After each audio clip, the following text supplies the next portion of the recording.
នៅក្នុងវិទ្យាល័យមួយមានសិស្សស្រី3នាក់ដែលល្បីពេញសាលាគឺគឹមហួរពិសីនិងសុណាពួកគេដូចអេឡិចត្រូន3គ្រាប់ដែលចាប់ជាប់គ្នាដោយកម្លាំងមិត្តភាពតែអ្វីដែលល្បីជាងនេះគឺចូលចិត្តញ៉ាំម្ជូរទិញម្ជូរ7មួយថង់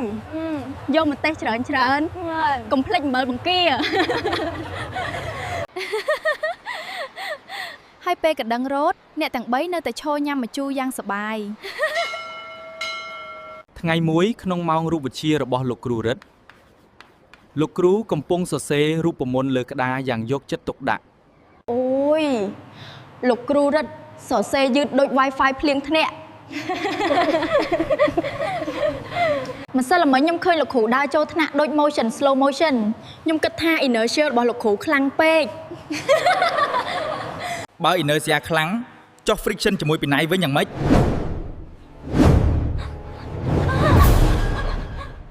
ថ្ងៃនេះលោកគ្រូមិនពីណៃធម្មតាទេគឺពីណៃតាមបែបរូបវិទ្យាពីណៃទី1ច្បាប់ចលនាលោកគ្រូឲ្យពួកគេរត់ជុំវិញទីលានហើយនិយាយថាវត្ថុណាមានចលនានឹងបន្តចលនាដូច្នេះកុំឈប់រត់លោកគ្រូ Newton មិនបានគិតពិសេសញ៉ាំម្ជូរទេពីណៃទី2សម្ពាធលោកគ្រូឲ្យអ្នកទាំង3កាន់សិភៅរូបវិទ្យាធំវិធំលើក្បាល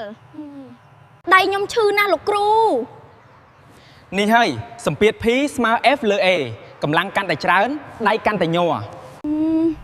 ខ្ញុំចង់តែសម្ពាធពីម្ជូរ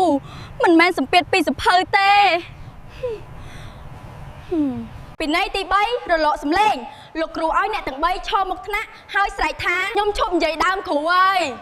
ខ្ញុំឈប់និយាយដើមគ្រូអើយខ្ញុំឈប់និយាយដើមគ្រូអើយឥឡូវយល់អ្វីខ្លះពីរូបវិទ្យារូបវិទ្យាអាចធ្វើឲ្យជើងឈឺ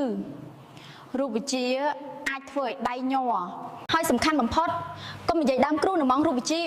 ល្អណាស់តែថ្ងៃស្អែកបើមកយឺតទៀតលោកគ្រូនឹងបង្ហាញមេរៀនអនុវត្តអំពី free fall អូយពេលនេះ free fall ពិតគឺបេះដូងខ្ញុំ